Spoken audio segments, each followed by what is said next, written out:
Hello, everybody, and welcome. This is WTS 270. What's the Story podcast? 270 of these big, long episodes. But then once upon a time, we used to do little short episodes, and you can check them out on WTSpod.com, or you can get them on your Spotify and your iTunes and all those places. I'm doing a plug at the start this week because apparently that's what professionals do.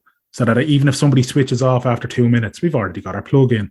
Wow, good on you. Look at I was that. going to say, what's he doing the outro and the intro for? Yeah, listen, I'm mixing it up a bit. Anyway, my name is Danny Murray. And I'm Graham Merrigan. Mero, how are you this week? Good, how are you? Yeah, doing great, man. Loving life. I'm perplexed by the social commentary in relation to First Lady Sabina Higgins's call for peace talks in the Ukraine invasion. I'm absolutely perplexed that it's how many days now since her letter appeared in the Irish Times?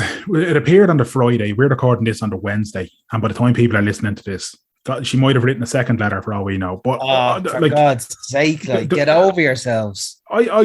People are mad. They're mad. Like you said today to me privately, I mean, people are giving out about her call for peace talks, but there was peace talks. There has been peace talks. There's peace talks in a secret area on the Belarusian Ukrainian border back in. There was like 4 or 5 or 6 or 7 attempts of peace talks with the Ukrainian negotiators and Russian negotiators. Zelensky requested a sit down with Putin, and this all happened in February, March, April, and now all of a sudden a long-time anti-war activist has called for peace talks. And it's people, Danny, I do think, and you can tell me if I'm wrong or if I'm off the mark. I'm looking forward to this one. There's a misogynist tone to this. There's misogynist language in regards to who does she think she is? Why is she writing a letter on the president's website? She has had a section on the president's website since 2014. 7-8 years later, all of a sudden, people are up in arms because she has a section on her husband's website. So calls for I want to right, okay. The misogynist thing is definitely prevalent in this, and I want to say it's absolutely a shit show, right? So Sabine Higgins is her own woman, right? Why are people going to Michael D to be essentially, and I mean, what they're basically saying is control your woman. Yeah. That is, it's 2022, lads. Can we all just pump the brakes here? Rather you agree with the woman, rather you disagree with the woman. You don't ignore her and turn to her husband and say, what's the story with your one there? Can you not have a word? Because that's effectively what they're calling for, right? This notion of Michael D needs, I saw your man from Young Fine Gael tweeting Michael D's position as president is no longer tenable. But look in the mirror, grab yourself by the ghoulies and just cop yourself on, please. What are you talking about? Your crowd have been, Fine Gael have been up to all sorts over the years, saying mad shit, doing mad shit. And yet you're like... The leader leaked confidential contracts. Yeah, look, this is... TV competitor. There is nothing that isn't about political point scoring, right? Did Sabina Higgins make a mistake by writing a letter? I don't know. Personally speaking, I couldn't care if she wrote a letter to the Irish Times, if she wrote a letter to fucking a pen pal in France talking about her summer vacation. Couldn't give a toss. All she said was, peace will be negotiated. It needs to be negotiated. And that's a reality. Anyone who's sitting here saying, no, the only solution is for Russia to completely withdraw, turn their troops around, go home and apologise. That's not how these things work. That's what we'd all love to see. Exactly. Like, we'd all, look, don't be wrong, hang on. We would all love to see Russia step back and go, we've been arseholes, very sorry. Here's billions of rubles in compensation. We're very, very sorry. We'll never do this again. And here's all the land that we've annexed back, including Crimea. Yeah, obviously that's what the world would like to happen. But the reality of this is the only way it's going to end and the only way that it's going to stop is negotiate at a table. The same way most wars fucking end. Because nobody's going to settle for the Russians completely overrunning Ukraine, taking over Kiev and killing Zelensky. That's going to escalate into a global situation. Nobody wants that. How do you de-escalate it? You get to a table and you talk. And no matter how wrong the other side is, you find a common ground, you get to the finish line of this, and you worry about the rest later. But while people are dying and hospitals are being bombed, what good is it to sit there and too proudly shove your nose up at the idea of peace talks, which is all the woman called for, as far as I know? Well, like, I mean, how would you read her letter and assume then that she's pro-Russian? Like people are suggesting that, because she's called for peace talks, she's not acknowledging that Russia is the aggressor, and but beyond that, everybody knows Russia's the aggressor. We're beyond that. That's not up for debate. Like, that's what I mean. And people are looking at the letter, and they're kind of creating stuff that isn't there. They're reading into it that stuff that isn't there, and I can't believe we're still. I know we're talking about it, but I've seen a lot of people reference the fact that the Russian ambassador came out and like applauded the letter, and I'm like, so what? Just because he's come out, that instantly, somebody in Russia thinks it's a good letter, therefore it's a bad letter. That's not how things work, lads. Come on, can we all just be a little bit fucking mature and grown up here? Sabine Higgins and Michael D. Higgins have never, ever been on the side of any war or any conflict. They've never. That's not who they are. So, nor have they ever been on the side of the oppressor or the aggressor in any situation like that. In fact, you'd go so far as to say they're a bit too hippie for their own good at times. Yeah. Right? But this is just, all this is just mad centrists and mad right-leaning lulas looking to target them. And it's just fucking ridiculous. Like, it's ridiculous. And I think I saw a tweet, Claire O'Connor, host of the Week at Work podcast, and she articulated pretty much what I was thinking. She was saying she's seen a lot of people angry at peace talk suggestions. I think there are plenty of valid issues people can take with it, but I don't agree that Sabina suggested we're mutually responsible. I think she was voicing what she sees as the only way to stop the war. And of course, people can disagree or think it's naive or was poorly thought out for not including an acknowledgement of how we get here.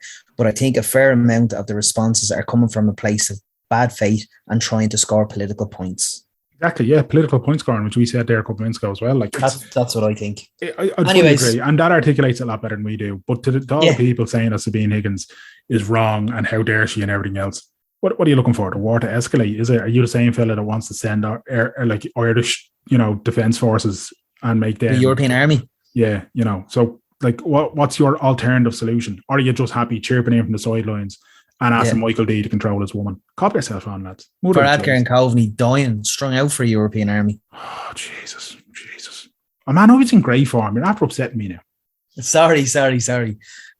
But anyway, who have we got this week, Danny? I don't know, Mero. You tell me. I'm very upset. We have historical entertainer and musician Paddy Cullivan. Lovely. Mero, take us away. Joining us now is it's a great job title that I didn't know existed, but historical entertainer Paddy Cullivan. How are you, Paddy? I'm great. How are you doing? Good. Amazing. Historical entertainer. Yeah, it's a weird one. I suppose I started doing these history shows in 2016, not being an opportunist and realizing it was the centenary of the Rising. But I started off with a show called The 10 Dark Secrets of the Irish Revolution, because it was ever since I was in school, I was interested in those bits of history we didn't know about. Women under 30 weren't allowed to vote in the treaty election of 1922, and it's a big scandal that no one knows about. Like 400,000 women didn't get to vote on the treaty, so they might have voted against it. In fact, they were way more Republican than men were. But because most women were 23 at the time who were in the Republican movement, they didn't get to vote. So the whole thing was a bit of a shady deal. That was one of the dark secrets. But then the other dark secret was Michael Collins, his death, which is a really, one inexplicable thing up there with the JFK assassination and all the rest of it. And so I started doing these shows, but of course I had done comedy for a long time. I'd written for Oliver Callan. I'd done stand-up. I'm also a musician. So I kind of put everything together into one show. So about 300 images, photographs or cartoons, songs. I wrote original songs. for it. The Beal and the Blath one has been stuck in my head for the best part of a week. Since Meryl told me you were coming on, I said, "Oh, go check out some of the stuff." And that, being humming that. So over COVID, I took the Michael Collins, just that one segment of that show, and just did an entire show about the murder, what I call the murder of Michael Collins. And one song in that is called Beal and the Blah, Blah, Blah. Because, and it's done in a kind of a Beach Boys style, but the reason, or kind of Beach Boys, kind of Billy Joel, two of my favorites, you know. But the reason I call it Beal and the Blah, Blah, Blah is because everything around that assassination or murder or ambush or whatever anyone calls it is a mystery. There's, there was no inquest into his death after Beal and the Blah. There was no inquiry. His autopsy disappeared. He's got no death cert. We don't even have a cause of death or a death cert for Michael Collins, who was the most powerful man in Ireland at the time, Commander-in-Chief of the Army, Minister for Finance, President of the Provisional Republic, and would have been the first Taoiseach or the first President of the Free State. None of that stuff. There's no ballistic or forensic evidence from Beal and the Blah. Nothing. There's no bullets. Not a single bullet was ever found. We don't have his rifle that he was meant to be firing. The hat in the museum is about 2 sizes too small for his head, and someone tore a hole in the top of it to look like a gunshot, even though he was shot in the base of the skull. So everything, even the car he was in, ended up in Africa a month after Beal and the Blah. It disappeared.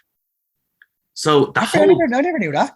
Yeah, the whole thing is a complete mystery. And that's what I've done the whole show about that. And the more I looked into it, the more mysterious things became. And the more the whole show became about lack of evidence.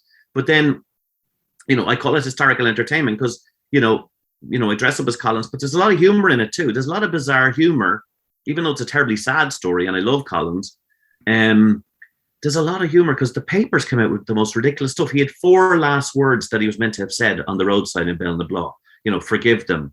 Bury me in Glasnevin with the boys, all sorts of other lines, which is impossible because he died in a tenth of a second. The kind of wound that Collins had, we're told, he would have been dead instantly. So how did he keep talking?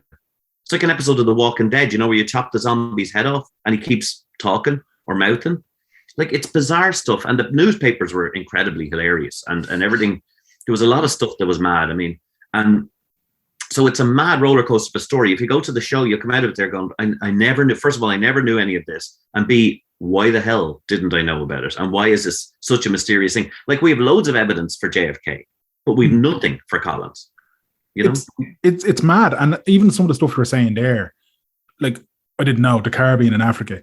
I didn't know about that, And then the hat as well. I'd heard the thing with the hat before, but I completely forgot about it, And it's just all these little things, and it's true. And even to this day, like, obviously, look, Michael Collins did. You don't have to study Irish history to know the name Michael Collins. So he is that figure that everybody knows, and the name is instantly recognizable. So with this show that you're doing, I'm instantly intrigued because, one, history needs a bit of crack. Do you know what I mean? Yeah, it can be a bit, doom and gloom. We can all be a bit morbid and that kind of thing, but it needs a bit of crack about it. Like, so something like this is appealing to me straight away. Yeah, you have to throw in a few funny lines. I mean, I opened the show with Michael Collins was born in 1890. His father was 75 years old when he was born. So there's hope for all of us, lads. There's hope for all. He was the seventh son of a seventh son, wasn't he? Something like that. But his dad was actually so old that he remembered the famine. He was in his 30s during the famine, and that he joined the Fenians and the IRB after that. His dad was so old, is Michael Collins' grandfather, that he fought in the only engagement in 1798 in Cork in the Battle of the Big Cross in Clonakilty. So he was a United Irishman. So this idea that Fine Gael are pushing, or will push, you're going to need a bucket beside you for most of this year, lads, as Fine Gael push their version of Michael Collins, which is kind of retired neoliberal banker who would have lived in Burnaby and thought that HAP was a great idea and that there is no housing crisis, Collins was a Republican through and through, and he would have had he'd have half of these guys in irons, lads. I'll be honest with you, he was not a patient person, and he was very much a Republican and almost very much what we would call a Fabian socialist, which is, it's a rich man's socialism, but it's still about fairness. And Collins was all about that. And this image that's projected, like, first of all, he wasn't in Fine Gael. There's a book called Fine Gael From Collins to Varadkar, brought out by Stephen Collins a couple of years ago. Now, Collins was dead 10 years before Fine Gael was formed. Collins was dead 8 months before Cumann Gael was formed. Collins lived and died a member of Sinn Féin, and that's the end of it. And, it's just the the reason I do these history shows, I think the reason in 2016, Dermot Ferreter came out with a great phrase. He's talked about there's a lot of ahistorical bullshit out there. And in Ireland, there's a lot of ahistorical bullshit. We kind of make up a lot of stuff. We make up a lot of myths. There's a huge amount of myths about Collins or about our history in general. And I bring it out in the show. I call it the 3 rules of Irish history. The first rule is, I knew a fella who knew a fella. Basically, and we have everything we know about Collins or Beal na Blath, or the proof that it was Sonny O'Neill, let's say, comes from the words of a guy who wasn't even there, whose glasses are so thick, it looks like an ad for should have gone to Specsavers via I had too many Guinness. Like, it looks like Mr. Magoo. Like there's no way he saw what happened at Beal na Blath, especially since he wasn't there. Yeah. And that's where the farcical element of it comes in. And in Ireland, we tell ourselves these lies and tell ourselves these things. I call it the Italian 90s vacation of Irish history, right? So if we look very practically at Italian 90, the greatest moment in Irish history since the Book of Kells, right? It was the only time we were happy in about 1,500 years. And then the Vikings came and ruined everything, right? So Italian 90, if you look at it just in terms of stats, we kind of got 3 draws against very inferior teams, right? Then we got a penalty shootout by the seat of our arse against Romania because of Packy Bonner. And then we lost. And then we were kicked out of the World Cup. Now, we could say that is how Italian 90 went, but here's how I interpret it as a historical entertainer. It was the greatest moment in Irish history. And to this day, I still believe we won the World Cup in 1990, right? We won it. Now, even if we didn't win the damn thing, we felt like we did, right? But unfortunately, when we take that approach to Irish history, then we produced a total travesty and a total fantasy about what our history is. Do you know what I mean? Yeah. So we do a lot of that because we don't have evidence, or we failed at a revolution, so we had to say that it worked, that it was a noble and brilliant thing and very brave, right? Because let's be honest, Irish history, bar Collins, we failed at almost every single thing. He was the first guy that actually got something back. And even heroes of mine like Wolfe Tone, they failed miserably. I do another show on him called The Murder of Wolfe Tone, by the way. That's coming out in November. And that's more like the Epstein thing. That's more like the Epstein murder, Oh, sorry, suicide. So you know what I mean? So, okay, I know sometimes I might veer into the realms of what sounds like conspiracy theory, but actually when you dig deep enough, you find out there's a reason why it's so odd. And a lot of stuff when Collins' death was covered up. The Free State burnt a heap of documents in 1932 before Fianna Fáil came into power, because they were scared De Valera would have them all shot. Because if they found out what was really going on during the Civil War, it's a very dark period of time. And that's what I'm trying to unravel the layers and get people the truth. Because if not, they're going to be reading absolute rubbish all summer long, especially leading up to the anniversary this August 22nd. Well, the funny thing is, and I would implore people who are listening to this to follow you on Twitter, because a lot of the entertaining stuff that I get, and you're not even meant to be entertaining in your dialogue and your exchanges on Twitter, but you are pulling people up in their inaccuracies of their reporting of Collins. Or am I right in saying you engaged in when President Higgins didn't go to the partition mass? I think I said it's up to him to do whatever he wants. But there was people trying to rewrite certain things of history and in an argument for him to actually attend. And I think you were kind of putting them in their place. Sorry, my message is follow Paddy on Twitter, because on the lead up, as you said, to Michael Collins' death, there will be attempts of revisionist history. And I get great entertainment from watching you engage. I sometimes seek you out to go into your tweets and replies to see, has Paddy said that? And has Paddy said that? And well, I get into desperate fights. I know. I mean, I put up. It's brilliant. I know, but then sometimes you get the really heavy, hardcore people coming at you, and you're just like, I just delete the thing. Then I just go, forget about it. I don't want to engage anymore. Because it's like, when the commemorative wall was vandalized in Glasnevin, okay, I know there's a bunch of people who think that commemorative wall is great, but they were still going to put the names up of all the black and tans on that wall as well. And I just don't believe there's a parity of victimhood or oppressor. There's oppressor and oppressed, and they can go build their own wall if they want. Do you know what I mean? Somewhere, but you don't put everybody together. I've always thought that was a bad idea. I mean, for instance, if you put all the people that died in Vietnam during the Vietnam War and you put that on the same wall as the 55,000 American soldiers that died in Vietnam, that's roughly 2 million people. That wall would go as far as South Dakota. So you just can't do it. And, you know, we have to be kind of, another thing about here, as you say, about revisionism, there's a kind of a shame here. Like we're all meant to feel terrible about what happened back then, but it was a revolution like any other. I would go so far as to say that even in the North, what happened was appalling, and that people were driven to extremes. And, you know, it should never have happened, but there are a lot of circumstances as to why the North erupted in the 70s as well. Not least because Collins didn't get involved, or Collins was planning to invade the North, would you believe, in late 1922. And I think that's one of the reasons he was taken out. He had an army of 50,000. He was ready to go. He was even saying as late as July that we now have a force that means something in our dealings with Britain and the Northeast. And I think that because the British couldn't trust Collins, you know, he looks on paper like a great Democrat and a constitutionalist, but he is the epitomization of, he's really Martin McGuinness. He's really the ballot box in one hand and the Armalite in the other. And that's an untrustworthy character for the British establishment. Yeah, and the Irish establishment, by the way, a bunch of lads who just got their first ministerial pensions and goes, no way, I'm going back to war. I'm happy with this 26 county state. This is great. Quids in. Yeah, but and as well as that about the revisionism, because revisionism, you're obviously mentioned Italian 90 there, and in a lot of RTE productions about, you know, historical events, whether it be Reel in the Ears or whatever, there is this proclamation that we took back the tricolour after Italian 90. I hate that. Yeah. What like, I mean, from who? From who? Like, well, look, there's a lot of things. I mean, I find this funny. You know, what happened in the 70s and the 80s was awful, but there's a reason for it, and people have to look for the reasons for it, and not just like I like Reeling in the Ears. I know the guy who made it; he's brilliant.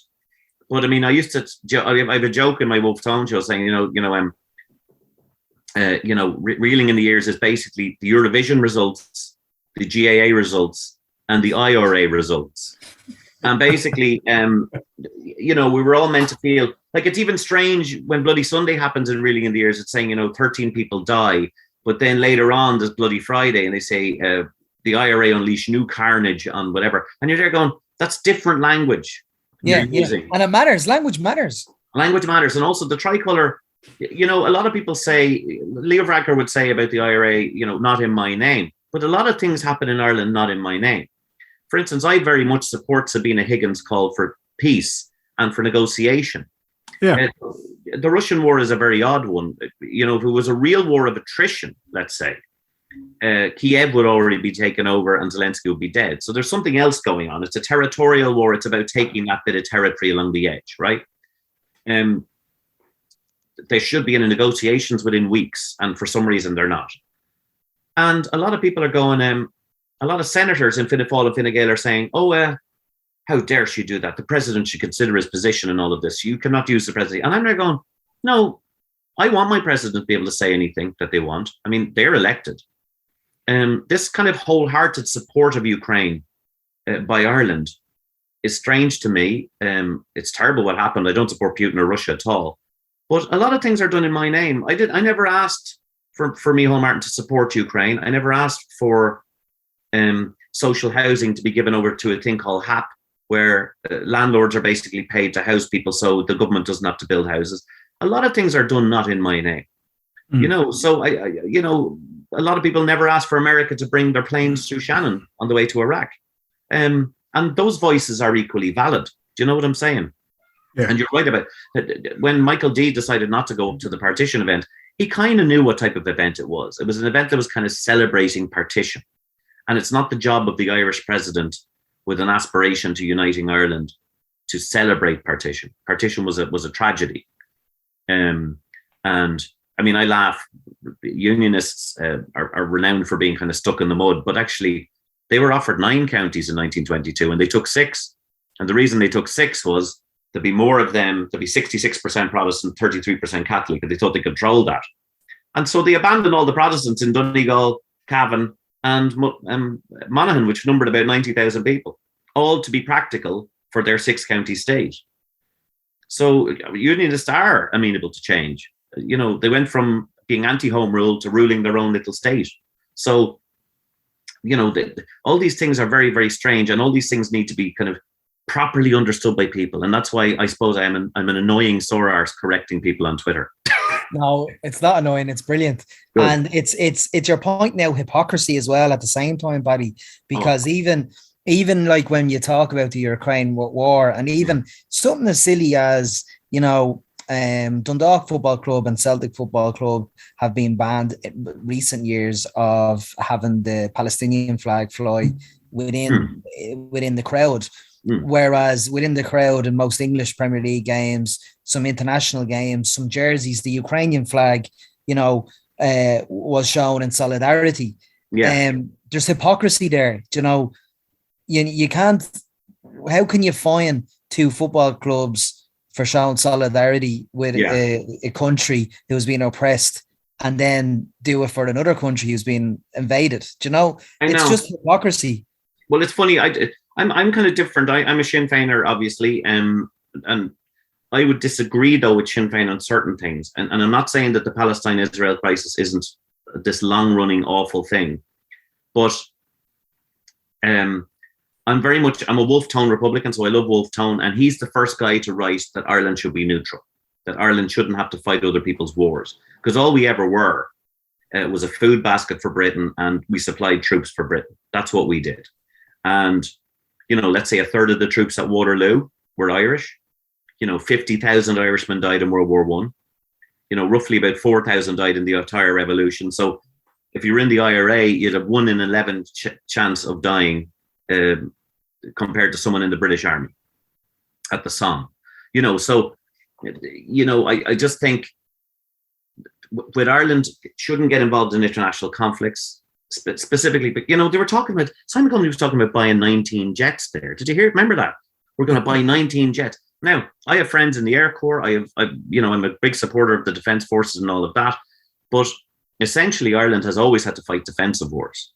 That's where they call the Defence Forces. We're not exactly going to go on the offensive, are we? You know, so I think, you know, getting this involved in conflicts and picking sides, our job is to be a go-between, is to be a liaison for peace. Do you know what I mean? That's really what Ireland's job is. You know, we've had enough of imperial wars. We were involved in them for 1,000 years.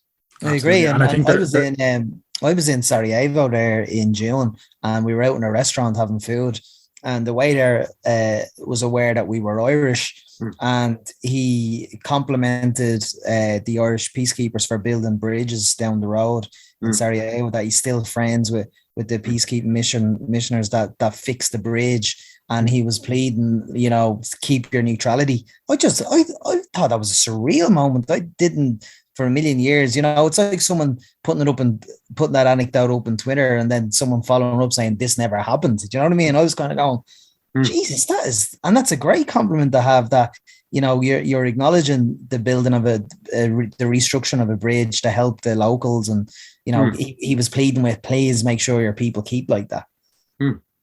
I mean, you've seen on Twitter as well the amount of hawkish Irish people who are very, very anti-Russian, and they're going like, we should be sending troops, like we should be part of a European army. And my answer is like, you first, guys. And whose kids are going to go? Like, it's not any of these 50-year-old fellas on couches who read the Irish Times who are going to end up fighting in the Russian steppes. It's their kids and nieces and nephews. And it won't be rich ones, it'll be poor ones, you know.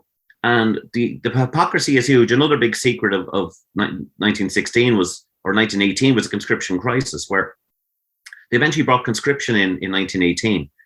And up to that point, the media and the church and everybody was totally pro sending troops over to the trenches in World War I. And all of a sudden, there's this massive anti-conscription movement. Why? Because the mayor's son and the bishop's nephew will get called up. The rich boys will all have to go as well, right? And all of a sudden, they're signing anti-conscription pledges. All of a sudden, there's a national movement to stop people doing it. And this is what I'm saying about the hypocrisy now. Who exactly is going to go and fight in Russia? Because no one has ever got on well fighting in Russia. And that includes my hero, Napoleon, right? And my definitely not hero, Hitler, right? Both of them tried to invade Russia and came a cropper, right? Because you can get the first 1,000 miles all right. But how do you do the other 5,000? How do you survive the winter as well? Well, yeah. How do you survive the winter? And just it's also it's not that Russia's beyond contempt or beyond reproach, but they're to be handled with a different, like what the bizarre thing is that like there's still gas exports and everything. That's all going on. Germany can't survive without Russian gas. So why bother getting involved in wars? Why not just have a negotiated settlement, have a negotiated peace, do whatever? The problem with Ukraine is it's a little bit like a bunch of Northern Ireland's really. You'll have Russian majorities in those regions and then Ukrainian.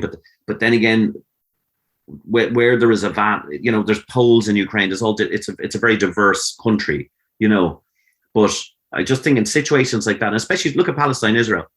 I'd say the funny thing is most of my lefty friends would say they need a 2-state solution. I said, yeah, but that's called partition. You're anti-partition here, but you're pro-partition in Israel, Palestine. I think what needs to happen in Israel, Palestine is a bit what needs to happen here is we have to have a brand new country. We're not going to call it anything other than Ireland, I suppose, but I think we will have a different flag. Speaking of the tricolour, the tricolour itself is kind of a divisive flag. It says orange, green, or orange, white, and green. And you're like, or green, white, and orange. And they're going, you're naming 2 communities here. Well, Ireland's now a bunch of different communities. There's loads of different types of people in Ireland. And in fact, I would probably go back if we had a united Ireland to the flags of the provinces, the 4 provinces. Yeah. Because you get a red hand on that and you get a harp on it and you get a bunch of other symbols and that'll keep everybody happy. Hopefully, if it's possible. We'd probably have to have a new capital in Athlone because how would you get the Unionists to agree to come to Dublin? And how would you get Dubliners to agree? Greystones would be the capital. No, Greystones will never be the capital of anything. Even when I got the Dart extension. I grew up in Greystones for about 5 years and lovely, lovely town. I loved it. Couldn't wait to get out. It's being taken over now by vegans and Protestants anyway. So do you know what I mean? I was being taken over by Catholics when I moved there. It was a very Protestant town when I moved there, and then they started building the Catholic housing estates up in the hill. But now I believe it's been taken over by those twins, those chefs. Yeah. I can't remember what their name is again. What is their names? Jedward. The grown-up Jedward, the happy pair. They're happy. Whatever it's. At least they're happy. At least they're happy. There's enough misery in the world. I watched an episode of that. I don't know if either of you have seen this show on Netflix called Somebody Feed Phil. I know. I love it. Yeah. He goes around the world basically. He's a very kind of, he's almost a cartoonish type character. I think he was like a writer or producer on that show. Everybody Loves Raymond. So he's funny, he's quirky and whatever. But there was an episode of it anyway where he comes to Ireland to eat Irish food, and he spends time with a happy pair. Yeah. And well, I haven't watched an episode of it since I watched that one. That's how much. that's how much it did. I was like, I'm done. I can't. See, I like to swim with them. I like simple cooking. Like, funny enough, Donald Skean does a brilliant meatball recipe. You know what I mean? And there are people I like, and who just, I suppose I'm not into this bish bosh cooking thing. On Instagram now, you're getting these bizarre videos where men are making these obscenely fatty, bad food items, and we're all meant to, that's great, that's men's cooking, and you're going, no, that's crap, and you're going to give yourself a heart attack. Battered Mars bars and the like. It's all battered Mars and all that kind of stuff. And this, who is making this rubbish and who is paying them for it? That's all I want to know, really. But I suppose for me, what I'm trying to. Everything I think now has to be about truth, doesn't it? Because we're living in this time of absolute, fake news. As Donald said, believe it or not. He actually features in the show a bit because the fake news that comes out after Colin's death is unbelievable. He was attacked by 200 men. Many men were left dead on the field. He was attacked by 6 men. And he had 25 bodyguards, right? And all his bodyguards survived and he didn't. So it's really suspicious. The whole thing is really suspect. And I think, it's almost like the wider world of the truth, the wider world of, right and left politics, the wider world of Ukraine, Russia, the wider world of everything. You've got to get to some kernel of truth, but mainly understanding, because this kind of endless antagonism between people I'm seeing everywhere now is just ridiculous. Do you know what I mean? Just this fight, endless fight going on. There's no room for middle ground anymore, is there? It's you're red or you're blue, you're this or you're that. There's no. Well, I mean, I can see what you're saying, but I'm kind of meh about it. Like, it's become such a polarized thing. And Twitter, of all places, is the cesspit and the epicenter of all of that. But it's. I don't know about you. I mean, yes, on Twitter, yes, on Facebook, but definitely not in person. Like, when I'm out in the real world with human beings, everybody's circumspect. Everybody has, a combination of lefty and righty views about certain stuff. I know a lot of people who'd be very left in their leanings, but they're very hard on crime. Do you know what I mean? Because home invasions and things like that, that's just not acceptable.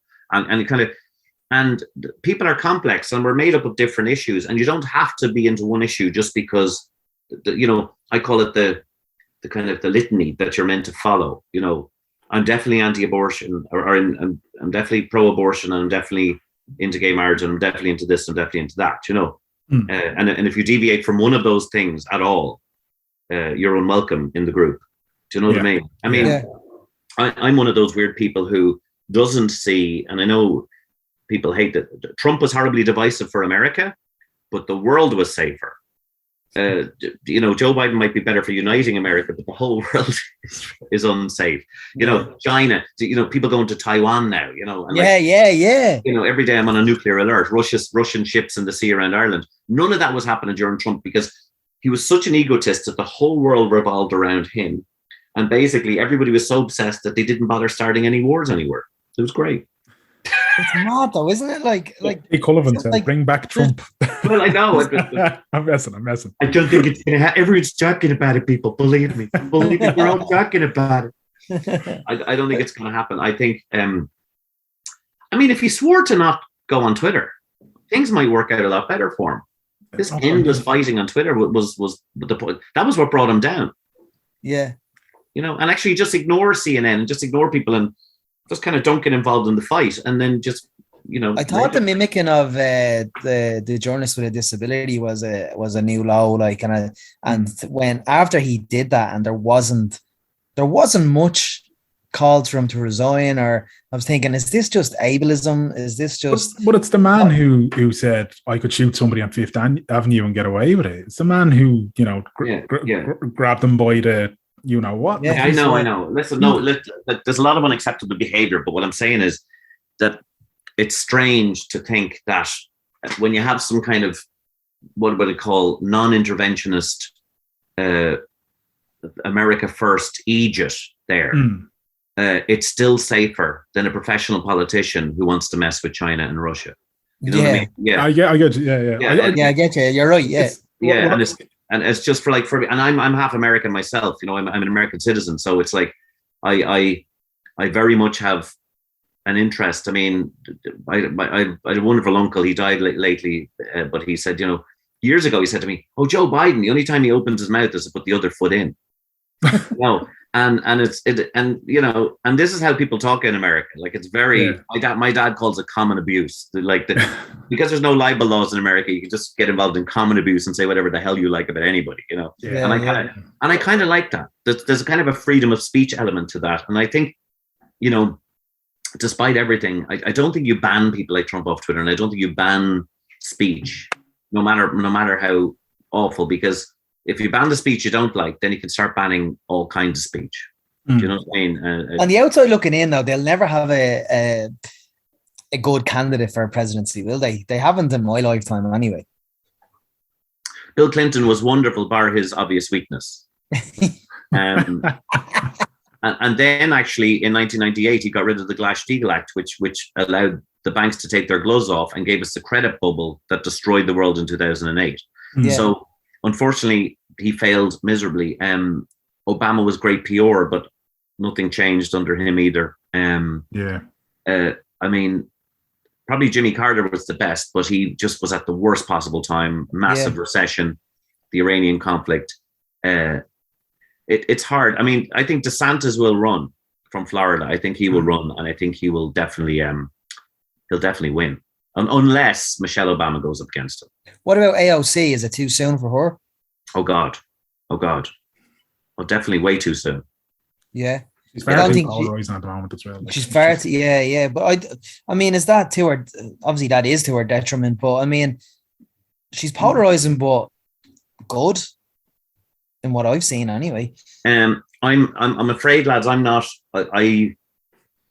I'm afraid she's part of that, what I would call that, the litany. You'd have to agree with absolutely everything that she says. You know, be very much democratic blue leftist stuff. I have a lot of issues with the climate debate myself. So you know, I'd be one of those people who is not a climate skeptic, but I obviously realize the climate is changing. I don't know if it's fully human interaction. I obviously hate pollution and I hate all of that, but I really want solutions. I mean, I walked down Grange Gorman the other day there, and there's another massive, entire street turned into bike lanes. You know, I have a problem with the bicycle being lauded as this kind of savior of the environment. And then cows' breaths. You know, cows have been here for millions of years, and all of a sudden their breath is warming the planet up. You know, no, it's the data centers and the 100 massive companies causing 70% of the heat and the pollution. They're the ones causing it. Leave the cows out of it, lads. And there's a lot of solutions. The guy called Alan Savory, he's, instead of culling the herd, he started grazing cattle around the edges of deserts and reversing desertification. Within a year, those areas were fully green again. Desert had turned back into green pasture, okay, because of nomadic grazing of cows. So there are solutions, huge solutions to all our environmental problems, mainly growing foliage and trees, although the carbon in the air has meant that the world is greening a lot now as well. But this idea that it's all going to be taxes and windmills and carbon taxes and all the rest, I don't believe in that. I just think it's another ruse. It's another thing, like telling us we can't drive diesel cars after 2030, when they all told us the Greens told us to buy diesel cars back in the day. Well, I don't believe in the so-called solutions. I get very annoyed in the morning when I'm working away and have the telly on the background, and there's a detergent ad sponsoring Ireland AM saying, please lower your temperature down for a better climate. Like me and my family at home, changing the washing machine to a 4 instead of a 5. I mean, yeah, of course, if society all does it together, there might be a little change. But when you have all these juggernaut companies that are 70-80% of the cause of the pollution, I mean, or data centers. Like, do we really need to keep folks' Instagram? You know, do we really need to keep that forever stored at high temperatures using most of the national grid? I don't think we do. I think we should all be allowed. It's the people that are being affected again. It's the working people that are going to be, like you said, taxed to bits. We were told years ago to buy diesel cars. Now we're told replace your diesel cars with bicycle. I find some of the Green Party stuff, as a wheelchair user, I find it very ableist as well in their solutions, because people with disabilities are often left behind in their solutions. Yeah, well, it's a new scam. I mean, for instance, I could turn around to you and say, let's say your wheelchair is environmentally friendly, you know, even though it's made of metal and rubber and various other things like that. So we now need lanes for you on the road, right? As well as the footpath. Skateboards are also environmentally friendly. So we're now going to have to add a skateboard lane in with the bicycle lane. And now we're going to have tricycles, unicycles, jetpacks. I have no idea. All I'm saying is the choice to cycle a bike is a personal choice. And I'm told that once we have electric cars, then everything will be fine. So why do we need cycle lanes then? Do you know what I mean? Everyone get into an electric car. So I just find it a strange thing that we have to kind of all bow down to this one thing. Do you know what I mean? Now, I have loads of friends who are militant cyclists. Militant, you know, they're worse than the blue shirts. But do you antagonize them? Of course, yeah, regularly. But I mean, I know bikes are great, but it's a personal choice. Get a Peloton. I don't know, just get off the road. See, that's where I get right wing, guys. That's my right wing stuff, you know. That's all right. We're covered on all bases. I want to move on to talk to you about music a little bit as well, Paddy. But before we do, the Michael Collins show. So that's touring, and the Wolftown show comes in November. But at the moment, you're going around with the Michael Collins show. You have a couple of dates coming up in Dublin this month as well, don't you? Yeah, no, it's brilliant. I mean, I did a huge tour starting in March, and it ended in 20th of May, and then it took a bit of break for the summer. But his anniversary, Collins' anniversary, was 22nd of August. So I'm in Bandon in Cork on the 21st, which is kind of dangerous. I could get shot myself. The Corks are very protective of Michael Collins, but I hope I'm bringing them a new story. then I'm back in Dublin, 22nd and 23rd of August, in a place called the Pearce Centre, which is this amazing theatre behind Patrick Pearce's house. Yeah, I did an acting course in it before. Did you? Yeah, it's great. It's a great theatre. So it's about a 70-seater. So I have 2 nights going there. Then I'm in Lenihan's weirdly doing a comedy gig for John Moynes on the 24th, which is a Wednesday. Which is, I don't know what I'm even going to do. He wants me to do half an hour of comedy, so I'll probably have to do songs like from our first couple of albums. One of our biggest hits was "Boy Bands Are Cunts," which was, Louis Walsh took me to task on that. He said, really? He did. He said, it's not really fair, Paddy. They've sold 45 million albums. And I said, yeah, Hitler killed 45 million people. It doesn't make it right. Only kidding. But no, and I have other songs. I have songs about students, how lazy they are. And it doesn't really work for now because students have to work hard and, sleep on their parents' couches. And then there'll be other songs going on there. Yeah, and the whole tour is going. So look at paddycullivan.com just for tickets. Anywhere. And I'd love to see you guys at the Collins show on the 22nd or 23rd because that's the anniversary. So it's going to be kind of weird. It's exactly 100 years since. 100 years, yeah. Yeah. You've been touring that February right up until September.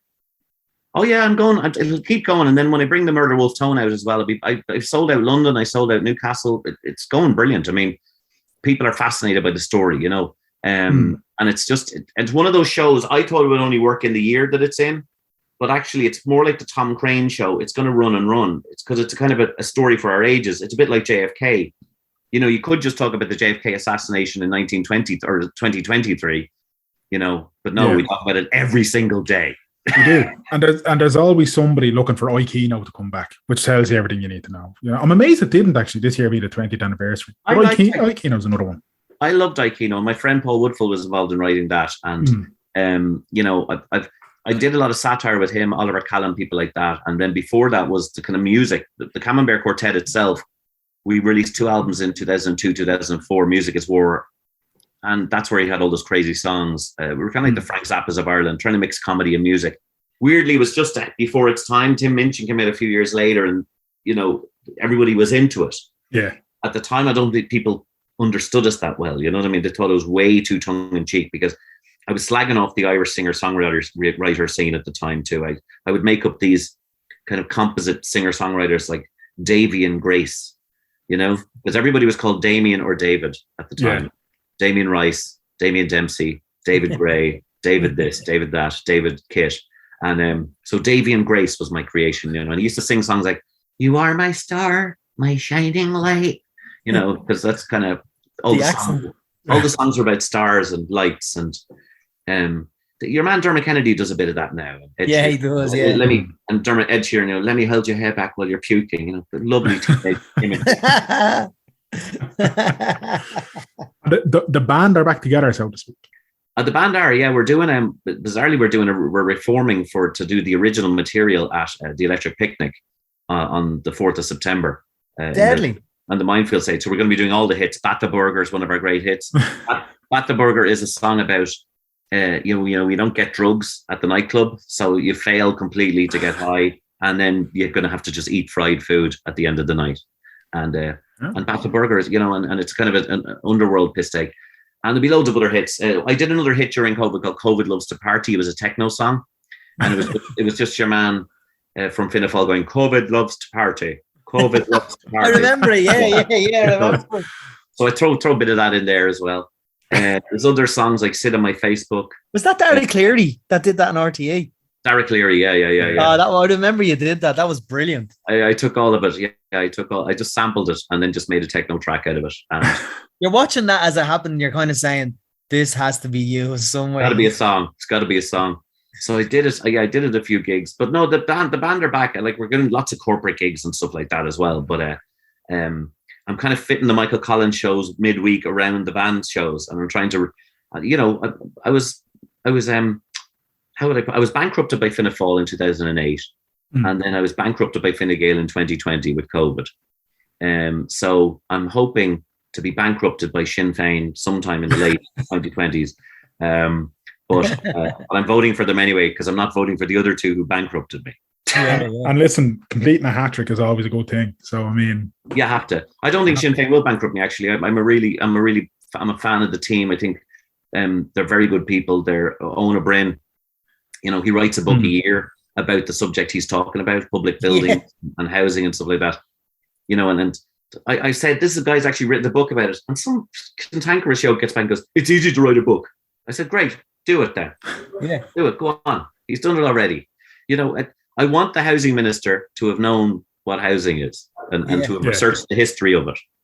And not just go, and not just say, we're shovel ready. So we have these lovely houses for first-time buyers for 450,000 euros in Unger. We're actually inventing new towns. Lovely 5-bedroom homes. That's what just a young couple need to get up and running, isn't it? Yeah, in the Knoll. There's so many things, like Owen O'Brien's books. I mean, the amount of legal clearance they would have needed to get before publication is crazy. So, I mean, I believe Darragh O'Brien tried to release a book as well about housing, but couldn't get legal clearance because some of the stuff was accurate. But also, like, crayon isn't the right thing to be writing. You know, sorry, that's me. But no. I mean, to be fair to Owen, Owen was very fair. He was fair to Fianna Fáil and Fine Gael. He was saying they did build houses. Like, even in the 5 years of Fine Gael, the worst years ever, 73 to 77, he said they built something like 100,000 houses. You know, which is huge. And you know, fair enough. And it kind of like, so he was very fair even to his enemies. And weirdly, even Pascal reviewed the book in the Irish Times and said it's excellent. So I just think these people are ready to lead, and the other guys just need a break. I mean, Jesus, they've been running place into the ground for 100 years. And like any football team that was run by the same management for 100 years would go, lads, we need to try something new for at least a decade, you know. And I think Mary Lou's a great leader. I think she made an incredible speech in Australia there. That was brilliant. It was amazing. And talking directly to immigrants and telling them, you know, feel free to come back, you know. But just don't come back now when you can't buy a house and you have to sleep on your parents' couch in their late 40s. Yeah, exactly. The housing, anytime we talk about housing, I always feel the need just to give our friend Kieran Mulqueen a little plug. Crazy house prices. His social media is absolutely what he does. Brilliant. And like he's a teacher and he does this as kind of a side gig. But my God, what a job he's doing of it. He's right though, yeah. And I mean, I'm looking at those prices myself at the moment. It's just ridiculous. Houses that were built by the corporation going for £500,000. Not that they were badly built, but just even the bricks alone aren't worth the price. You know, but it's a broken society if a single person who's working can't buy the house. Yeah. Oh no, that job could be a cleaner. That job could be a window cleaner, fucking IT, whatever. I mean, everyone who's working should be able to have access to a house. It's that you can't even afford rent these days. But look, that's all. That's why I would like Michael Collins even wrote, and he wrote a big poster saying what he wanted to do with Dáil bonds. He says, abolish the slums. You know, everybody should have a house. I would have the right to a house in the Constitution. I would actually say, and if it's not there, you've got to build it. The Irish are madly in love with private property and all of this stuff, and we have to let that go. The reason that they want us to be more European and not own houses, but the Irish like owning houses. You know, we weren't allowed to own anything for 1,000 years. You know, that's why I forgive people for the Celtic Tiger. Once cheap credit came along, or free credit, you know, and people like these snotty guys would come into Lily's where I was playing the piano and go, sure, people took the risk, you know, they did, you know, you pay your money, you take your chance. And I kind of go, well, no, for the first time in history, the banks were offering a mortgage. Yeah. And people like me, musicians, could do it.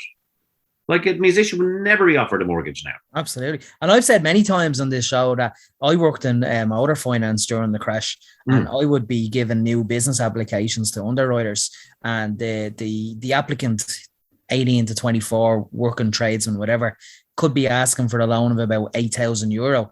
And the underwriter will come back to me and say, tell him I've approved 15. I'm kind of going, but he's only asked for 8. You know, it's the whole thing went mad. It absolutely went mad. But that's it's a conversation another day. Paddy, I'm conscious we need to let you go, but before we do, a lot of people will know you and the band, the Camembert Quartet, from days doing the Late Late Show. Surely there's a couple of good stories from some of the guests down the year? Because you would have played with a who's who over the years doing the backing tracks for them, would you? What's your favourite memory? Yeah. Well, I mean, I loved when Russell Crowe got up on stage with us and sang Folsom Prison Blues, you know. Yeah. And at that point, they'd put us up on a stupid balcony. We used to be down on the floor. Yeah. And for some reason, you know, they wanted us up at the balcony and kind of the old way. And he was meant to play it downstairs. He just says, no, I'll sing with a bin. I'll got to be beside the bin. So he went upstairs and he was grumpy. He was deliberately grumpy with them. Said, hey, if you're going to clip in time.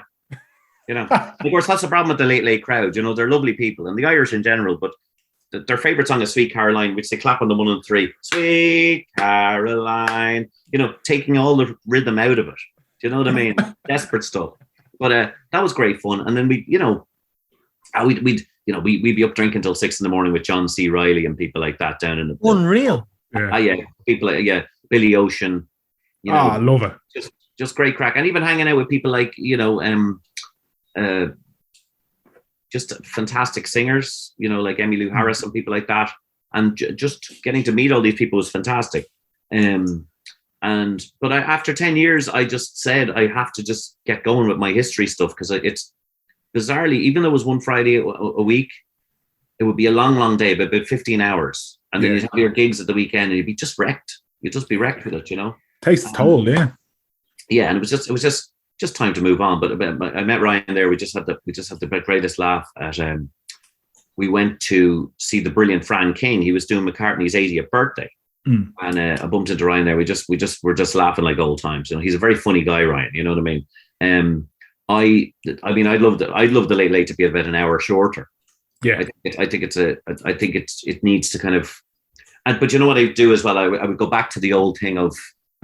Let the guests stay on for the whole thing, a bit like what. Yes, absolutely. Yeah, that's where you got some of the magic in the old days.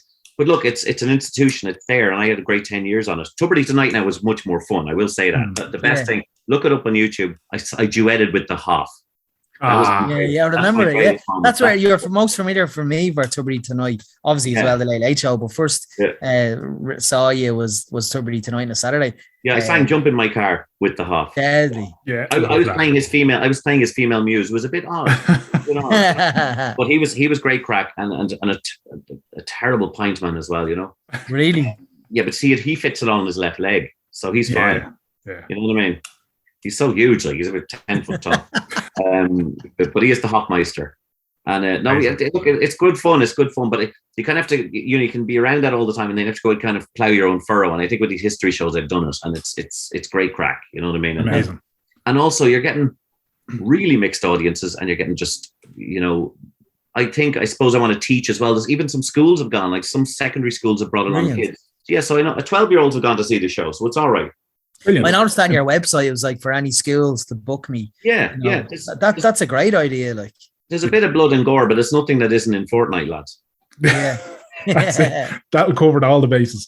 Listen, Paddy, it's been an absolute joy chatting to you, and we wish you all the best and the continued success with the rest of the tour and the Wolftown tour coming later this year. Just one last time for our people, if they want to check out the show or they want to check out more of what you're up to, where can they find it? Well, for Paddy Cullivan, go to paddycullivan.com, and for Camembert Quartet, go to camembertquartet.com. I tried to keep it simple, lads. And at Paddy Cullivan on Twitter. Oh yes, definitely. Thanks so much. Please follow Paddy on Twitter for the rows he'll have with blue shirts about Michael Collins' death. Paddy, listen, thanks a million, man. All the best with it. See you Thanks again. so much, Paddy. A very interesting cat, Paddy. Enjoyed that. Yeah, good crack. He seems like a man of just talent oozing out of every orifice and every fingertip and every. He's musical. He's whimsical. He's funny. He knows his history. He's clearly quite intelligent. Yeah, and that part about knowing his history. As I said in the interview, I particularly like when he puts people in their place with historical facts. You know that way, and he's definitely someone to follow on Twitter. Just for that. Indeed. I enjoyed that chat, and do check him out. And if you can get along to one of his shows, we'd recommend it. But yeah, that's us for this week. I don't have the energy to do much more of an outro because Graham upset me in the intro. No worries. When he brought up Sabine Higgins and all the nonsense going on there. Just one more thing. Solidarity to Sabina Higgins. You can catch us on WTSpod.com. You can search WTS Pod on any podcast provider, Podcast Republic, Stitcher, Podbean, Apple Podcasts, Spotify, anywhere and everywhere you can get a podcast. He's at Danjo Murray on Twitter and Podpask. He's at Danjo Murray on Twitter and Instagram. I'm at Merrigan Mania on Twitter and Instagram. All right. Until next time, clear eyes, full hearts. Can't lose.